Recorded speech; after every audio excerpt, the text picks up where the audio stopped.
Anak adalah seorang lelaki atau perempuan yang belum dewasa atau belum mengalami masa pubertas. Anak juga merupakan keturunan kedua, di mana kata anak merujuk pada lawan dari orang tua. Orang dewasa adalah anak dari orang tua mereka, meskipun mereka telah dewasa.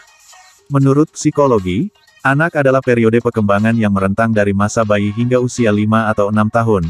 Periode ini biasanya disebut dengan periode prasekolah, kemudian berkembang setara dengan tahun-tahun sekolah dasar. Walaupun begitu, istilah ini juga sering merujuk pada perkembangan mental seseorang, walaupun usianya secara biologis dan kronologis seseorang sudah termasuk dewasa, namun apabila perkembangan mentalnya ataukah urutan umurnya, maka seseorang dapat saja diasosiasikan dengan istilah anak. Tahap perkembangan bayi dan balita. Pertumbuhan anak adalah perubahan yang bersifat kuantitatif, dapat diukur, dan terjadi secara fisik.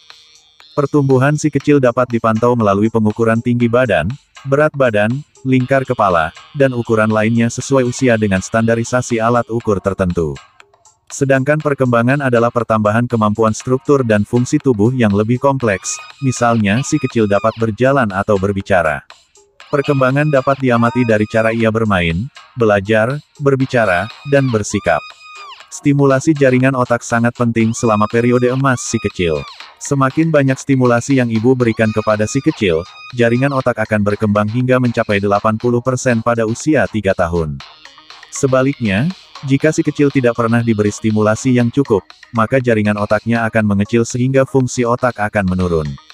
Hal inilah yang menyebabkan perkembangan si kecil menjadi terhambat. Stimulasi yang kurang pada si kecil dapat mempengaruhi perkembangan kecerdasan otak, penyimpangan tumbuh kembang, bahkan gangguan perkembangan yang menetap. Berikut tahapan stimulasi sesuai usia si kecil. Usia 0-4 bulan. Sering memeluk dan menimang dengan penuh kasih sayang. Gantung benda berwarna cerah yang bergerak dan bisa dilihat oleh si kecil. Ajak si kecil tersenyum, bicara, dan mendengarkan musik. Usia 4-6 bulan. Sering tengkurapkan si kecil. Gerakan benda ke kiri dan kanan, di depan matanya. Perdengarkan berbagai bunyi-bunyian. Beri mainan benda yang besar dan berwarna. Usia 6-12 bulan.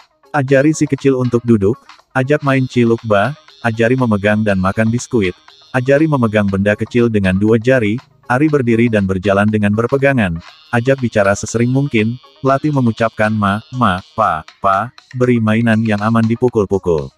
Usia 1-2 tahun.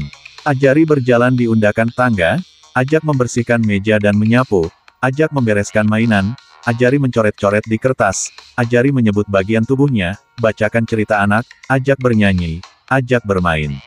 Usia 2-3 tahun. Ajari berpakaian sendiri, ajak melihat buku bergambar, bacakan cerita anak, ajari makan di piringnya sendiri, ajari cuci tangan, ajari buang air besar dan kecil di tempatnya. Usia 3-5 tahun.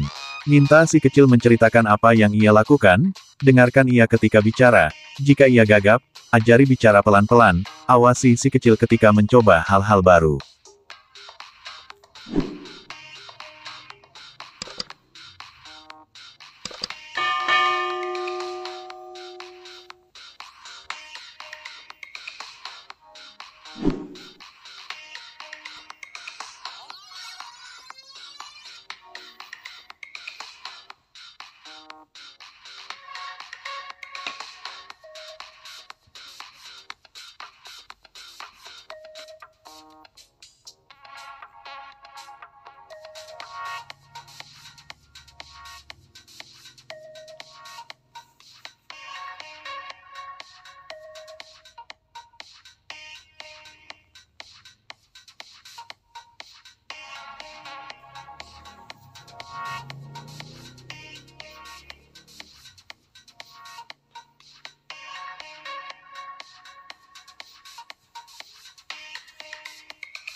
Tentang mantra memohon anak keturunan, membuat hati saya tergugah untuk mencari-carinya. Setelah lama mencari, akhirnya saya menemukan doa mantra, yang mungkin berguna untuk para semeton Hindu Bali.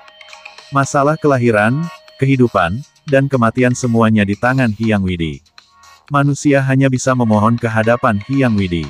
Untuk itu perlu diketahui bahwa kelahiran dalam agama Hindu berarti reinkarnasi roh leluhur. Roh leluhur bisa bereinkarnasi bila sudah suci, yaitu sudah diaben nyekah dan mepaingkup. Cobalah ditanyakan apakah para leluhur sudah diaben atau belum atau masih banyak yang belum diaben. Bila demikian halnya ini satu unsur penyebab.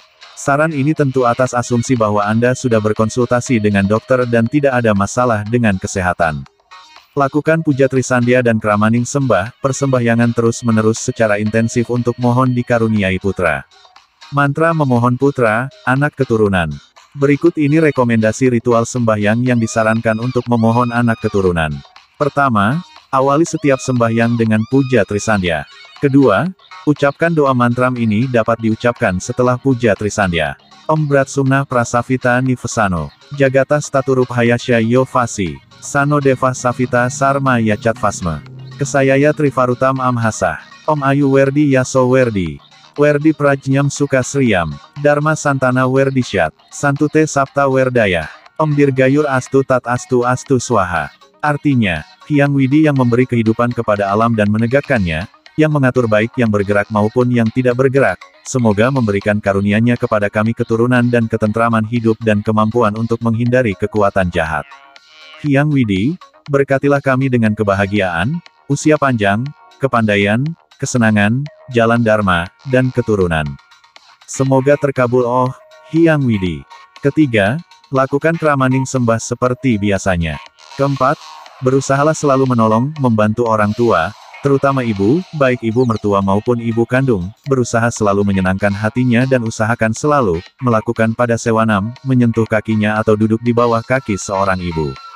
Kelima, menjelang tidur lakukan japa Gayatri mantram 9x, kemudian dilanjutkan dengan mantra, Om Pitro Bio Namah Swada, memohon keadaan yang layak serta untuk menyenangkan leluhur sebanyak-banyaknya dan, atau semampunya. Keenam, lakukan hubungan seksual maksimal 3 hari sekali, jangan terlalu sering dan perhatikan perihal, hari baik berhubungan badan. Ketujuh, guna memperoleh keturunan yang suputra, perhatikan juga perihal, cara membuat anak yang suputra.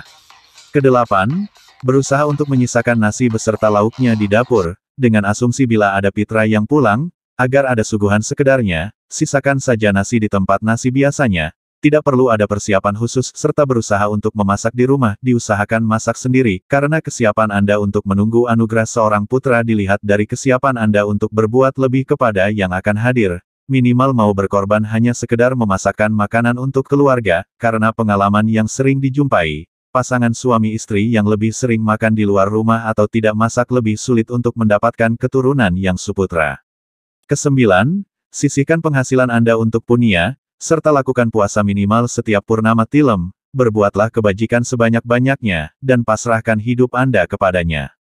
Apabila kesemua hal tersebut di atas sudah dilakukan rutin selama 1 tahun atau 2 eksodalan di pemerajaan Anda, maka yang mesti diperhatikan adalah dewasa ayu nganten Anda, cobalah mengingat-ingat kembali hari pernikahan Anda terutama hari di mana Anda melakukan natap banten biakala atau mekalan-kalan, karena hari tersebutlah Anda dianggap sah secara skala niskala menjadi pasangan suami istri.